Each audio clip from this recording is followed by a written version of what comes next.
Hey, things look a little different. That's because I'm sitting in Kentucky, which is why I was absent for so long. I'm actually about to leave to go back home to Louisiana, and then I don't travel for a while. So there's that. Yeah, okay. Anyway, getting into episode 8, just to let you know. And we were mingling when we left off, and I was waiting. I was so excited. If you have watched any of the recaps from this season, they were not a good place to be until like last recap, because it finally got to where we could see things kind of starting to move, and I got some hope and some excitement. So that's where we're at right now. Well, actually, where we're at right now, I think, is Lydia and Milton and Uche, and everybody is still together at this bar place. They might be like in, I don't know if they're in the bar where, like in the building where they're living. I was gonna say where everybody's living, but there's only 2 couples on the show right now. So that's what's happening. And I thought, like, oh, here's Johnny and Chris. Maybe we'll get Johnny and Chris up, like, in, in the show or whatever. But, we only have 2, like 8, 9, and 10 for the regular season, and then the reunion. So I don't think they're introducing us to new couples at this point in time, which is crazy. It's just 2. We're just following 2. Alrighty then, that's what we're doing. Okay, I'm trying to get my brain together. I'm gonna start the show. Let's get into it. Uche is talking to Milton. And he's all like, I just came here to be honest. Look, when somebody's announcing their honesty before they get started, it's questionable. And then he goes into how he was dishonest. I haven't said anything. When I was breaking up with her, I took the blame, like all of this stuff. But the honest is this. So it's like, okay, bro, you just owned up to like misrepresenting something because it suited you at that time. And now you're giving the honest opinion. So Milton in this moment is amazing. He is all of us, or what we should all strive for in this moment. Because Milton is like, meh. Look, like your ex, she's Y, I'm Z. We're all in these other places. It doesn't matter, right? And Uche's like, yes, but like, aren't you worried? He's like, no, my reality is my reality. Y'all have your own realities. Let's just, but don't you think? Well, no, like, it's like Uche goes from casually trying to manipulate, because that's what he does, to pushing and pushing. And you can see, even though he stays even keel, you can see his frustration. Okay, I just have to find the right words to get Milton to do what I want. And in this moment, I'm pretty sure what he wants is to screw Lydia out of a relationship, because he feels like Lydia screwed him out of his relationship, is what I'm gonna guess is going on. Or he feels like Lydia made Aaliyah leave him and therefore made him look bad on TV. But I think that he did that on his own, actually and honestly. And I think that even if he and Aaliyah had like somehow worked it out, when they watched this as a couple, it would be a hard storm to weather. Anyway, at this moment, Milton is shutting it down pretty consistently. And, Uche's all, oh, bro, like, I'm just trying to be your friend. Like, y'all barely know each other. And then Lydia comes in. She's upset. She wants Milton just to leave. And Uche is yelling at him, don't let her come between your friends. You're going to let her control you? You were just desperately trying to control him. Desperately. And it didn't work. 1. 2, what are you talking about, come between your friends? From what I saw of Milton in the pods, every time Uche was picking at him for information, he didn't overly share it. And every time Uche was trying to get involved, he was not really having it. And on top of that, if this experiment is about meeting the love of your life, your partner for the rest of your life, and you meet them on the same day that you meet a group of men, I would say that the relationship that holds the most weight there is your partner. I mean, I could see if you've been friends with somebody for a decade and a new person came in and was like, F your friends, being like, bro, don't let your girlfriend like take you away from your friends. But in this situation, that's not a leg to stand on. It really is not. And what I'm hoping is that Lydia can breathe and like not be too obsessed with this fight, because Milton handled it beautifully. It's fine. I don't think that with all of the rocks he threw, he was able to like crack any part of what they have. So I don't think Uche was a factor in this conversation. And I really hope that Lydia doesn't let him be a factor in her mind and like kind of get too upset there. I know she's gonna be upset, and she has every right to be, because this dude is disgusting. But I hope she handles it, you know what I mean? He does keep repeating, grabbing my coffee, that she knew he was gonna be there. And thus far, she hasn't point blank said that that's not true. She has said, like, how would I think, and like, that's so ridiculous kind of stuff. Or she deflects to the whole Instagram showed me your stories kind of thing, which, by the way, he tried to like pull out and show screenshots to Milton, and Milton was like, nah. Oh, okay, you don't need to, I mean, I'm not trying to show this to you. Oh, I was trying to, okay, you don't need to see it, cool. Like, it's not working. Move on. Why do you care? Well, because he is trying to F her over hardcore. He's not happy that she's happy. Not at all. And it's gross. It's all just gross. So he's returning to the other cast members who are all sitting around, and he's starting to get into it about like Lydia and how she was behaving, and the girls are kind of like, that's not our experience. And he is getting visibly upset, because he does not like when anybody doesn't agree with him and when he can't control anybody. But when it is women in particular, he gets like a rage in him. And what's interesting is, even though he was hold on, the dog has my charger. Sorry. Okay, so he was like visibly upset when he couldn't manipulate Milton, but he did manage to keep it together, and he is losing his mind because these girls are not like having it. And then he's trying to talk over them, and he only wants to talk to Stacy because he feels like she might be the closest one to like I think he feels like there's a certain amount of intelligence he can kind of like work with to like spin his story. And he's definitely aware of the cameras, and he's trying to work on his story, and it's falling apart, and he's looking even worse. It's not good. It's not good. And he's speaking to women terribly and disgustingly. He's just being so awful. In this, there's also like a moment where Stacy just really shows herself to be completely who I thought she was going to be from the beginning. I'm shocked she could keep it together in the pods as long as she could, because she's quite ugly now, and I'm guessing it's because it's like 24/7.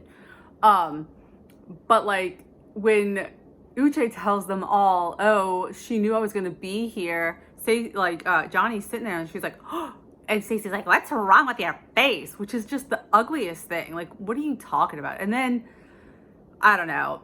That's just an uncomfortable, gross situation. You're upset that she was your man's. You're not even into your man, I'm pretty sure. But you don't like that this girl was your man's other person. Like, I don't know. It's a lot to deal with, Stacy. So even though they're telling Uche that his version is not what was going on in the girl pods, he is trying to argue it. But that was then, but this was then, but that was then, but then, and they're just not agreeing with him. And then Miriam starts to talk, and he is just being so ugly to her. Like, it's just disgusting. Like, this man is so toxic. And now we've seen him treat the girl he's interested in an aggressively condescending way. We've seen him treat the girl he used to be with in an aggressively condescending way. He is just plain being aggressively ugly to, I believe her name is Miriam, and he's kind of yelling over all of the women. I feel like it's safe to say that at this point during filming, wherever he was in his life, he's not good for women, period. Like, don't date him. Not a good guy for women right now. Needs some self-growth. That's okay. We all need to grow in areas. So like, that's fine. I'm just saying, I feel like I'm really always trying to say, like, people are multidimensional and situational, and I try to remember that in the pods they say they don't get to eat and drink and sleep as much as they might want to or whatever, but here you haven't been living in the pods. You came out into your own, like, out of your own environment, your home. Like, theoretically you're well rested and living your life, and this is still who you are, and this is how you're treating women across the board. And even when Milton wouldn't take what you were trying to say, and now Milton wasn't being argumentative, but he was just kind of shutting him down, like, I'm not going to take it. Uche stayed in control, which means he does have control. He just doesn't care to keep it when he's dealing with women. And that's not okay. He is clearly upset, but Milton does a really good job being like, hey, we have a dinner. Don't let this, like, you are a badass. Let's just go be badasses together. And she's like, but will you defend me? And he's like, of course I did. And he did in his own way. I loved it. I thought it was wonderful the way he handled Uche. It was like, you're not going to rattle me. It's not going to get ugly. You're going to say what you have to say. I'm going to say what I have to say. And I'm not here for you to, like, push me around. Izzy talks to Chris. Of course he does, because he couldn't destroy Johnny enough. So he's got to go in for, like, the kill shot, right? And mention that, like, she asked me to be her boyfriend. And she told me she loved me 4 times. I counted it, man, 4 times. If you don't give a shit, then why are you counting it? Why are we having this conversation? If you want to go with the whole, I just need you to know where things were, you already told him where things were. He made his choice anyway. And now you're still poking at it. What is wrong with you? What's wrong is you don't want her to be happy. You have decided that you don't want her, but you are unhappy with her happiness. And that's messed up. That's so not okay. I don't like it. I don't like it. Of course, now Stacy's getting involved and everybody's just going nuts like piranhas to blood and water. And it's just gross. You are adults. What is wrong? What is wrong with you people? Chris seems to be level-headed. You can tell that the information is shaking him up a little bit. He's telling her, I believe you, I'm with you, you know me and I know you, kind of things, but you can tell he's a little rattled, and that really pisses me off. So after Izzy and Stacy decide to pile on to Johnny to her face, just try their best to destroy her, and they break her up pretty good. They go back to, they keep saying, everybody thinks you're sketchy. Everybody thinks you're awful. Nobody likes you. Like, they're really, it's like middle school type of stuff. They go back to the group, and the group is like, what is happening? And they're like, well, we were just telling her, and they're like that, how she messed things up, and like how she lies, and like, what are you talking about? So what's interesting is, if the whole group felt this way, then why do you have to go explain it to the group? Why are you trying to convince the group that she is so sketchy? I thought they already felt this way. It's not cute. It's really a bad look for 2 grown-ass people. You have Johnny saying, yeah, I've made mistakes, but I tried to be good to people. And then Stacy saying, she's boring and fake and two-faced and I don't like her, kind of stuff. It's just self-explanatory. Like I have said from the beginning, look, I feel like Johnny got messy in the pods. She talked a little bit of shit, but I also feel like she was extremely real. And I felt like Stacy gave nothing, partially because she had nothing to give and partially because this is kind of a game. And then I started to go, oh, maybe not, because, you know, she had like little tidbits of information and she seemed like she was like maybe warming, thawing out a little bit. But she got back into her own environment and is exactly that way. She does not give a shit. She's vicious. Like, she's kind of cold. I think I used the word cold already, like frigid, because that's what it is. It's just rough. And in this case, Johnny is crying and Uche is just kind of looking at her mechanically. Like, I am interested in Uche's psyche because it's insane. Again, it's a woman, so I don't think he cares. Like, I don't know if he cares about anybody else, but like, definitely she's a woman. So it's like, meh, disposable.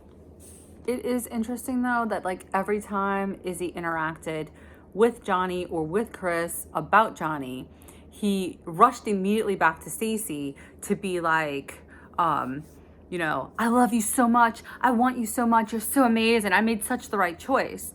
And what's interesting about that is that it's almost like he is still invested in Johnny. He is invested in her downfall now because he wants to like decimate the ground. She can't go be happy. Decimate the ground that she's trying to plant her little garden in, right? But he's scared that Stacy is going to see how invested he still is. And so almost to distract her from that, he's like, girl, I'm all about you. I'm so lucky. I'm so lucky, right? And also, I think it's interesting that in all the past seasons, couples have talked about how strange it was because they had dated each other, right? And they had gone through breakups at the same time as falling in love with somebody. Everybody had used that language. When Johnny used it about Izzy, he got real. We were never a relationship. We were never anything. You were never anything to me, right? And it's almost like he is trying to convince Stacy that it was nothing and to convince himself that it was nothing. And it's an interesting dynamic since everybody has openly talked about dating each other. That's part of what happens on the show. So he's gonna, I'm guessing, be on like a You're the Most Amazing tour. He's upset that Chris is being so manipulated, that Chris felt like he was against him. Like, bro, you were. You're like purposely going after his relationship. That's against him. Also, he just announced that Mondays are flower day and that she gets flowers every Monday. Okay, bro. Okay. I think she would rather you save your money and take her on vacation. Of course, as soon as he announces that she's getting flowers every week, because it's a thing, which feels weird. Like, were those flowers not there earlier in the day? Has she not already seen them? Or are you telling her? Or are you telling us because the cameras are here and rolling? I don't know. It feels weird. But right after that, he switches immediately back into like that Chris is so good that he deserves better than Johnny. And you can see the like, why are we talking about Johnny on Stacy's face? I will say that Stacy might not be the best communicator when she's pissed, but like she does at least kind of put it out there. So he starts to want to have this conversation about Chris and Johnny, and she says, I don't want to talk about Johnny. It is a waste of breath. But he's like, well, it's not about Johnny, it's about Chris. And she's like, yes, but it's about Johnny. And he's like, yeah, but he's such a good guy. And she's like, but I don't care. What? Like she is repeatedly trying to kind of shut it down. And when he keeps pushing, then she's like, why? Why do you care? Why? And Izzy has already done, he's a little messy right now. You can tell he's a little tipsy, but also like he's confused. And this has happened before with them. It happens with them where like he's not sure how to talk his way out of the situation. Like she starts going hard and his like brain, his little hamster on the wheel is like, I don't understand. I don't know how to back out of this situation. Izzy being Izzy. See, as soon as she like really gets him running, he makes like the big mistakes. Now, it's not her fault. Like it's his brain just trying to compensate. So she finally point blank says, you're missing the point. Like, I don't want to talk about Johnny. This is sensitive for me. Like, cut it out.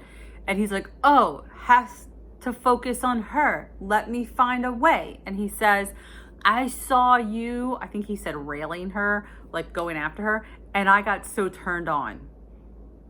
Not what she wanted to hear. She doesn't want to hear anything. You being turned on in any way related to Johnny. Not what she wants to hear. Why do you care enough to be turned on? Like, this is just getting ugly and bad.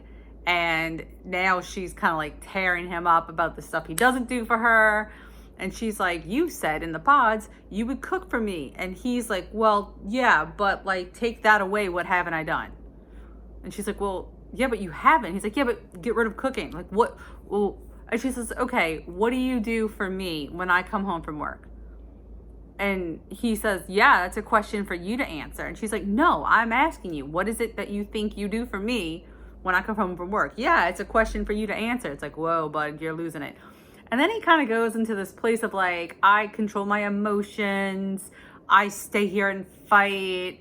I work really hard to communicate. And it's like, okay, he did also mention that he's cleaned a few times, as if that is for her and he does not also live there.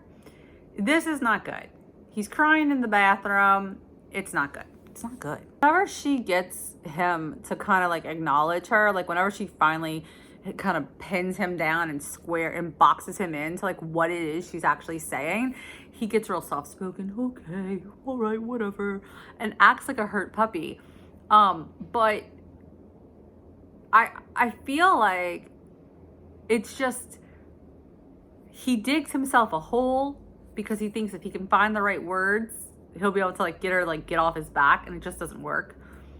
It's not a good dynamic. I can see that, like, I kind of already knew Stacey was over him. I think she got over him real quick, but like you can see that she is real over him. And I wonder how much production has conversations with these people. Like if it's like, get in there and, you know, at least try or be nice or so. I don't know. Like I don't know. Like she followed him in the bathroom and was kind of talking softly a little bit, but it's like, where do you go from here? Like there's no way you say yes, despite the fact that I feel like at this point y'all should say yes, because you have earned yourself at least a year of dealing with each other because of the way you treat other people. Oh, we can do a throuple and bring in Uche because he's terrible too. He deserves a year of dealing with these two as well. Also in the argument, Izzy made the comment that Johnny was just a pod chick, and he says it in a really gross way, which again, I'm gonna go back to like my point earlier about how like everybody has always been respectful of the fact that they were forming genuine relationships, that they truly were interested and cared about these people. And one of the things that made it so awkward and weird afterwards to meet them was that you were dating this person while you were dating your significant other, right? So for Izzy, it feels like, again, that he's overly downplaying the relationship. One, I feel like it's because he kind of knows that Stacey won't tolerate any kind of honesty around this subject. And also, I think he's downplaying it for himself and for the cameras, really. But of course, you just told another pod chick that you don't care about the other girl because she's a pod chick. And Stacey's like, you liked her more than me? I came from the pods? Like, what the F, man? And it just goes to show you how poorly he is able to like even think out the things he's saying. Now, again, he is drinking tonight, but like, I feel like this is a statement he would have made any other day.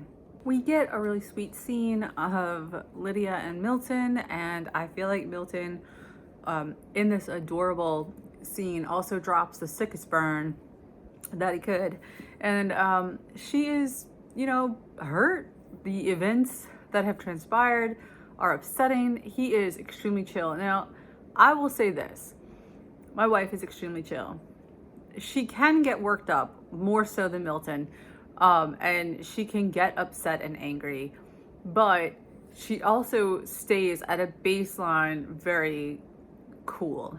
And for somebody who is fiery and emotional and erratic, me, that is a hard thing to interpret, like to understand, like, because it reads as not caring.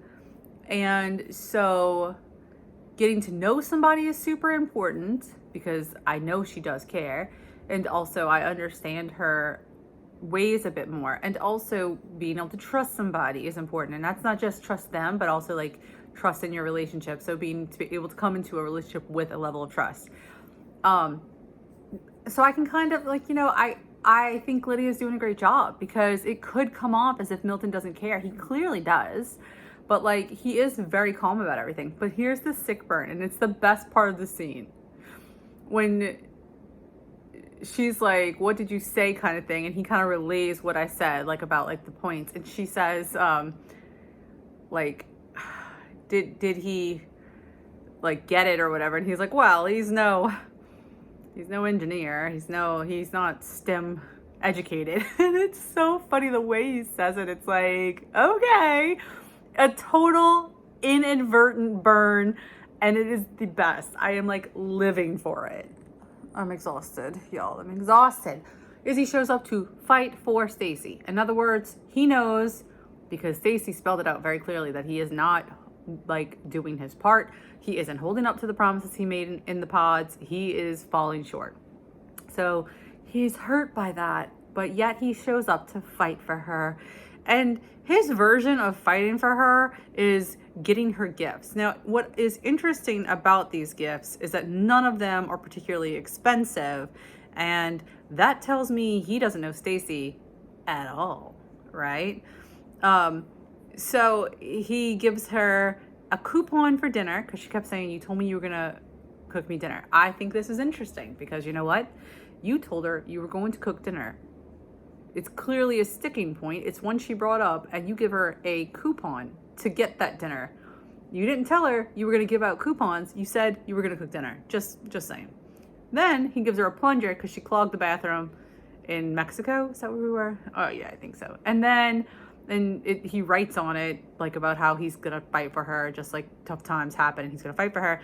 And then he gives her a photo with the two of them in it, and she loves the picture. And she gets all squishy, which feels inauthentic because this version of Stacy is not one I think anybody other than possibly her dogs gets.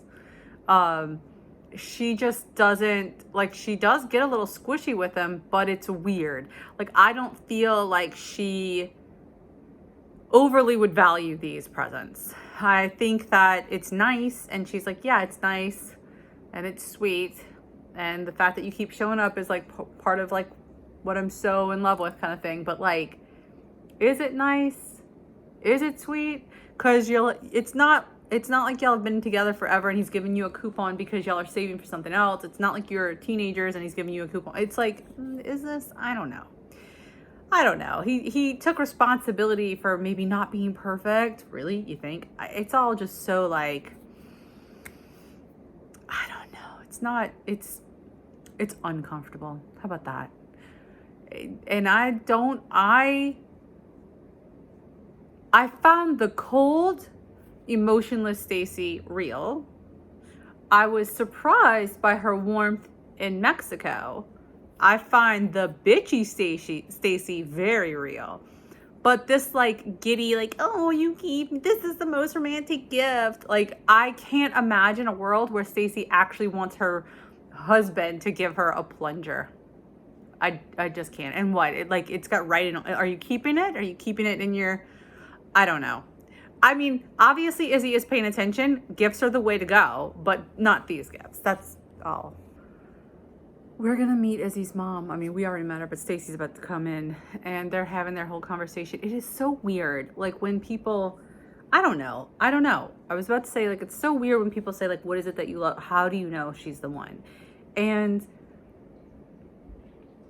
they have such short relationships to go on that the real answer is, I don't. It's just a feeling. That's it, right? Like, through our conversations, we connected. I have a feeling. I have a gut feeling. This person is the person. I think actually we need to like do away with that, because I do think that you could potentially have multiple people. And I'm not even talking about in a polyamory sense. I mean, like, I think that you can make it work with multiple people. If you've ever had a best friend where like, you're like, wow, we're so matched up, right? Like, or anything like that, or a partner where it was like the timing just wasn't right. I feel like you could make it work with multiple people in your life. Now, I can look at just my wife and the person before her, and I can say, could I have made that life work? Yes. Would I have been thriving in any sense of the word? No. But I think you can make a life with multiple people if you're both doing the work. So the idea that you have to find the one, not necessarily what we need to be focused on. I think I found a person who was compatible. We got to know each other. I have a gut feeling. Great. We met and I was physically attracted. Awesome. Checking all the boxes. Now we're making a decision to get into this and make it happen. And then you just keep working on it, right? And eventually you build that foundation and you build that life and you build all of that. And then if somebody says, how'd you know she was the one? You can answer like, oh, we had gone through one of the hardest times of our lives. Or, oh, I just realized that like every day for a year and a half, I was just happy to see her no matter what was, like those kind of things. But because they don't have any of that, and they're trying to convince their families that it's a real lasting relationship, their answers are always so like strangely scripted and hollow. It's such a, I don't know. I am now convinced beyond a shadow of a doubt that Stacey already knows that she is saying no, because I do not believe in any way, shape, or form if Stacey was going to meet her in-laws, she would wear the outfit she's wearing. I just don't believe it. Like, she's saying sweet things and she's being really nice to the mom, but like, I just do not think that if she seriously saw herself marrying this man, this is the outfit she would have worn. And I do think that Stacey's somebody who would think about outfits. I don't think anything's wrong with that. I think you plan your outfits for things, for big events, right? And meeting your in-laws for the very first time, big event. And I don't. You can't convince me that if that man had $3 million or however much it would take to sustain her lifestyle, and she really thought she was saying yes and going to meet his mother, that's the outfit she'd wear. You just cannot convince me. And so now I feel like I know that Stacey knows that this is not happening. I think it's interesting. I'm fairly certain that in this conversation, Stacey said, it's a deep connection, it's a bond, and my feelings for your son are genuine. But she never said, I love him. He said she loves me, but she did not, which is the same thing that happened in the pods. Yeah, I don't know. The way I'm telling you, now she took off her like whatever, the see-through lacy shawl, like kimono type thing. It wasn't a kimono, but that type of thing. And now she's just sitting there in like a little top and jeans, and I just don't think she'd be doing it if she thought that she was marrying this guy. Just met Milton's family, and I think it went all right. With the parents, it went all right. Sister needs to back off. Sister needs to calm down, okay? She's just being rude at this point. But I feel like we got to see where Milton's analytical thoughts come from when his mom was talking. She seems very analytical. What is interesting about that is that a lot of times our environments that we grow up in, they like shape us, right? But Milton talks about like yearning for like a more emotional family, a more connected family. And I think that that's amazing, because if he grew up in like the box of analytical thinking and that, familial love looks a certain way, the fact that he is yearning for something different and seeking it out and finding it in a Latino woman who is clearly more emotional and like, what's the word I'm trying to find? Like effervescent and like, I guess a little bit of volatile. Like she's like a little bit more like, whoo, like things can get fired up really fast, which I totally understand. And like the warmth of her family, I think it's amazing. And I think that if he was not looking for that and somehow wound up with Lydia, that would be a problem that could cause some issues, because his family is so different than hers. But I think because he talked about yearning for that, I think this is good. I'm really happy about this couple.